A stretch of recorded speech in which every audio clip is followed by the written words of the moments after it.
आज हम पुनः रीतकाल के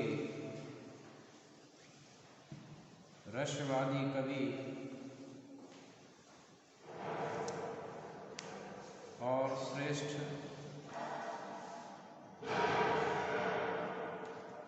मुक्तकार के रूप में चर्चित गागर में सागर भरने की क्षमता रखने वाले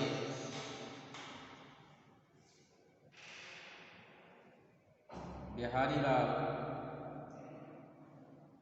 की बिहारी सच्चाई के प्रस्तुत दोहों को लेकर उपस्थित हुए हैं।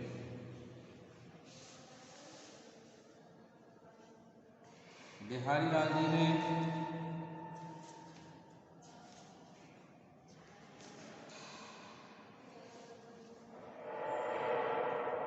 श्रृंगार और भक्ति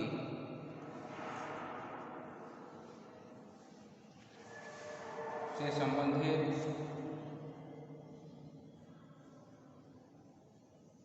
महत्वपूर्ण दोहे कहे हैं।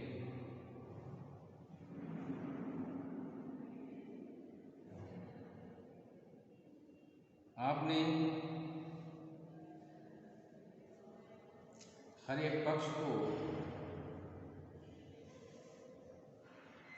बड़ी ही बारीकी से प्रस्तुत किया है।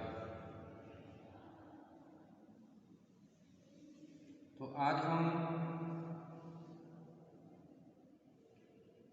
आपके श्रृंगार और भक्ति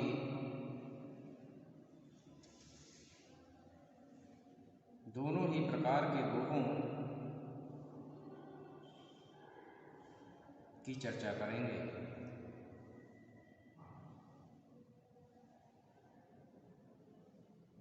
प्रस्तुत दोहों में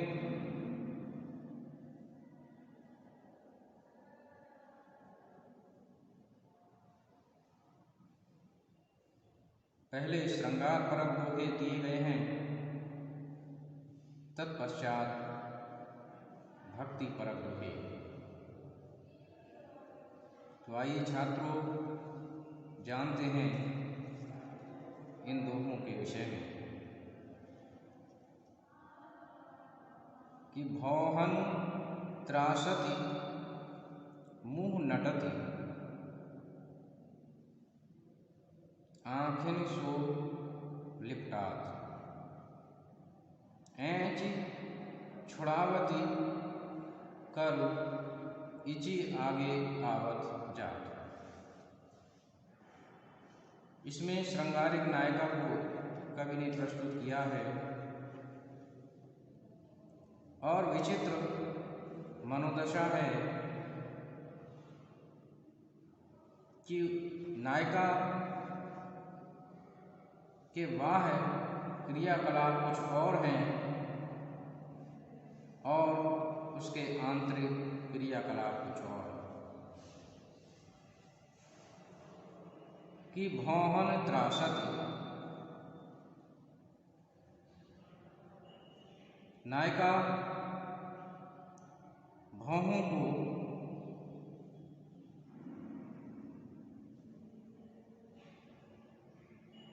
चढ़ाए है और उन भौहों के माध्यम से नायक को अपनी ओर आकर्षित भी करती है। मुँह नटती और अपने मुख के द्वारा नायक से प्रेमालाप के लिए मना भी करती है। आँखिन सो लपटात और आँखों से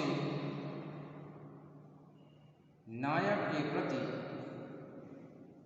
अर्थपूर्ण दृष्टि से देखती है और उसको अपनी ओर आकर्षित करती है। ऐंच छुड़ावती करु ऐंची आगे आवत जात। और नायक से स्वयं को छुड़ाने की कोशिश करती है और इस कोशिश में नायक के नज़दीक और नज़दीक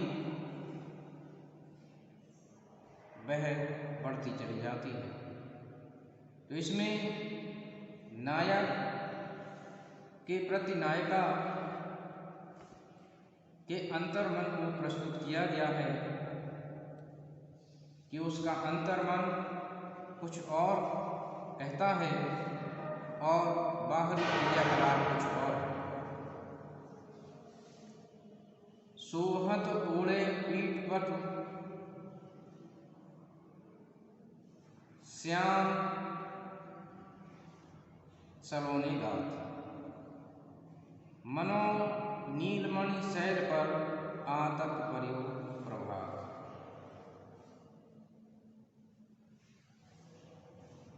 सोहत ओढ़े पीत पट, पीत कहते हैं पीले रंग के, पट्टु कहते हैं वस्त्र के, और श्याम कहते हैं भगवान कृष्ण के, सलोने माने सुंदर, गात कहते हैं शरीर के,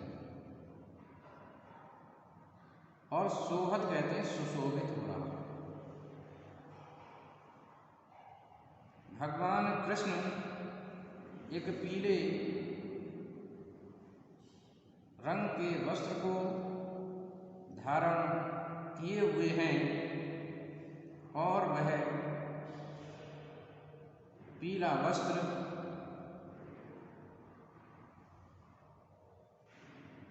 जो पहने हैं उसके माध्यम से सुशोभित हो रहे हैं। मनो नीलमणि शैल पर आतप परियो प्रभात। और यह दृश्य देखकर ऐसा प्रतीत होता है मानो नीलमणि पर्वत पर आतप परियो प्रभात। आतप कहते हैं सूर्य के लिए और प्रभात कहते हैं सुबह के लिए। ऐसा प्रतीत हो रहा है मानो कि नीलमणि पर्वत पर सुबह का सूर्य प्रकाश डाल रहा है। ये श्रृंगार परक दोहे, उसके बाद भक्ति परक दोहों की बात करते हैं कि नीकी दई आना कनी फीकी परी गुहार, कि तजो मनो तारन बिरद बारक बारन तार। इसमें कवि अपने प्रभु के लिए उलाहना या ताना देते हुए कहते हैं कि नीकी दई आना कनी फीकी परी गुहार, कि हे प्रभु आपने अच्छा ही किया कि आपने जो तारन विरद का व्रत ले रखा था वह आपने छोड़ दिया, क्योंकि फीकी परी गुहार अर्थात मैं आपके द्वार पर गुहार लगाते लगाते थक गया हूँ। तजो मनो तारन विरद बारक बारन बख्तार, कि ऐसा लगता है प्रभु ने जो उद्धार करने का कार्य है अपने भक्तों का, उस व्रत को छोड़ दिया हो। बारक बारन तार अर्थात एक बार अपने भक्त को उद्धार करके और अब इस व्रत से विमुख हो गए हैं, ऐसा प्रतीत होता है।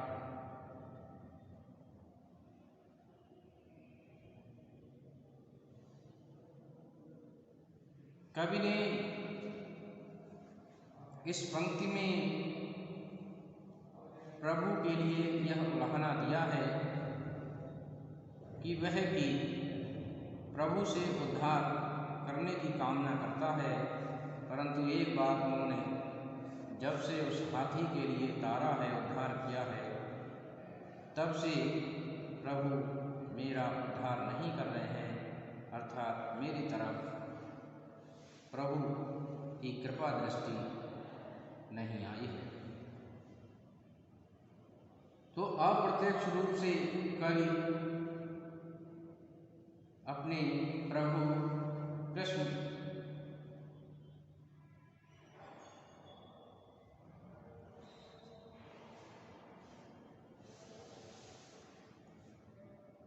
की दया दृष्टि अनुग्रह प्राप्त करने की कामना करता है। जमकरि मुँह तर हरि परियो, यह धर हरि चित लाऊं, विषय तृष्णा परिहरि अजो, नर हरि के गुण गाऊं।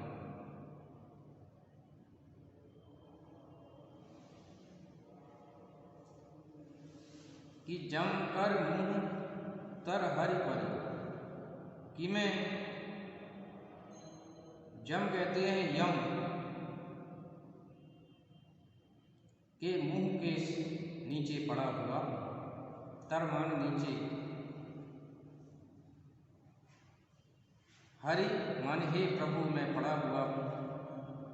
यह धर हरि चित लाऊं, यह धर हरि चित लाऊं, प्रभु मैं आप में अपना चित्त लगा रहा हूँ। विषय तृष्णा परिहरि अजो, नर हरि के गुण गाऊं। ये प्रभु अब मैंने सांसारिक विषय वासनाओं को त्याग कर नरहरि के गुण गाऊं। नर कहते हैं मनुष्य, हरि कहते हैं प्रभु के लिए।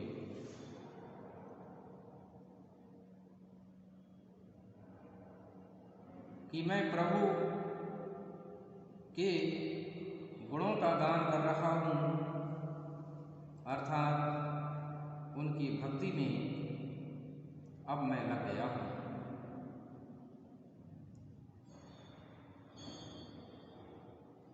तो मेरे प्रभु अवश्य ही मुझ पर कृपा करेंगे। तो इस प्रकार से बिहारी जी ने श्रृंगार और भक्ति के दोहों को प्रस्तुत किया। मैं समझता हूँ छात्रों कि आपने अवश्य इनको समझा होगा। धन्यवाद।